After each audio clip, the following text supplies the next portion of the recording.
So it's another school in this one, Kent School. Annie will say more about them, but this is a step up. This is the Temple Challenge Cup. It's for university and college eights. There are a few school crews in this event, but these eights are probably going to be faster than the schoolboys we've just seen.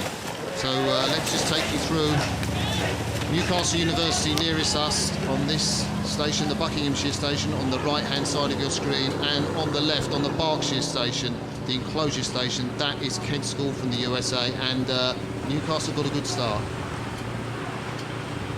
Yeah, they did. They're really attacking that start, and of course, as we've said before, in match racing, it's all about getting your nose in front and then hanging on for dear life. That's what these guys are doing. Great shot there of Newcastle. Of course, they've got that fantastic coach, Angelo Savarino, there, and he is one of the legends in the sport of rowing. So many of rowing's athletes have been through the Newcastle University system, and Angelo Savarino really drills them technically and, you know, trains them physically hard. And there's a shot, the man on the right of your picture, Barnaby Stroud-Turp, know him very well, used to be at Latimer Upper, rode in a pair with Frank Cross.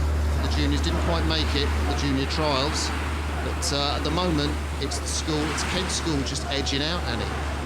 Yeah, this is a pretty impressive performance from, let's remember, it's a school crew, and like one of the reasons they're racing this event rather than the schoolboys event, the Princess Elizabeth, is because 3 of the crew are too old for that. The rules are much stricter, so they weren't eligible for the Princess Elizabeth, although they do have a history at Henley Royal Regatta. They were in fact the first ever overseas schoolboy crew to come here back in 1927, when I presume they got a steamer across the Atlantic. I think these days they probably flew into Heathrow, because they've been over here for some time and have recorded some impressive results at some of the British regattas.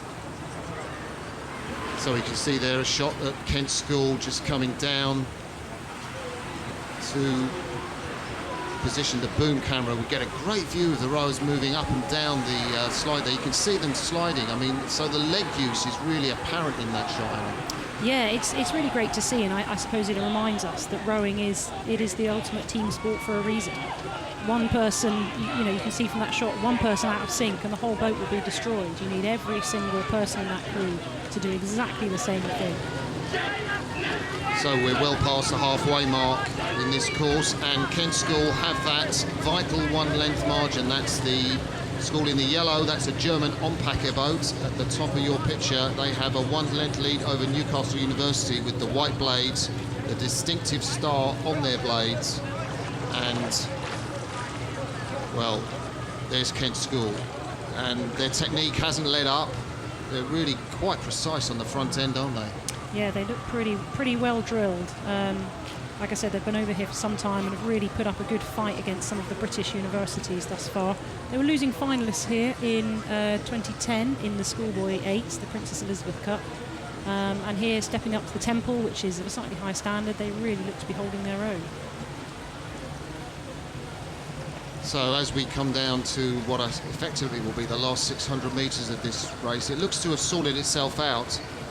Kent School, of course, I mean, it might look like they're out for a nice paddle. You can't see the effort on their faces, but this will be sensational as you just see the Cox, Brett Cataldo there, adjust his cap and his microphone so that the crew can hear the instructions. Of course, the race plan will be given minutely to this crew at this point.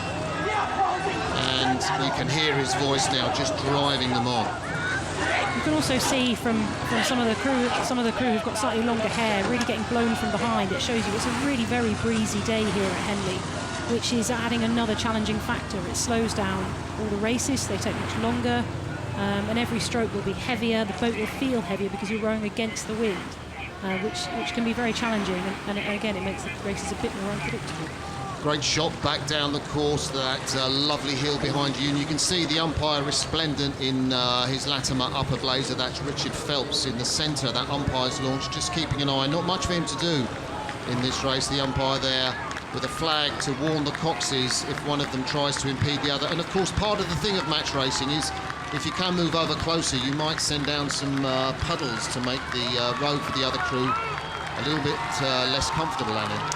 Yes, you'll try, and I suppose that's one of the jobs of the judges, to just keep them apart so there's not too much of an advantage given to the crew in front. But yeah, certainly they'll be feeling the bounce. You can see the wash there from the boat as it goes past, and yeah, Newcastle will be rolling through that, which will make it less difficult. So So Newcastle University in the Temple are behind Kent School USA, who are coming through to the finish line to take this heat of the Temple Challenge Cup. They cross the line. You can see them now. That's well over a length victory. There's Newcastle crossing the line now. So the schoolboys of Kent School beat the university students of Newcastle University. You can see just how much effort Kent School have put into that victory. And they progress on to tomorrow's racing.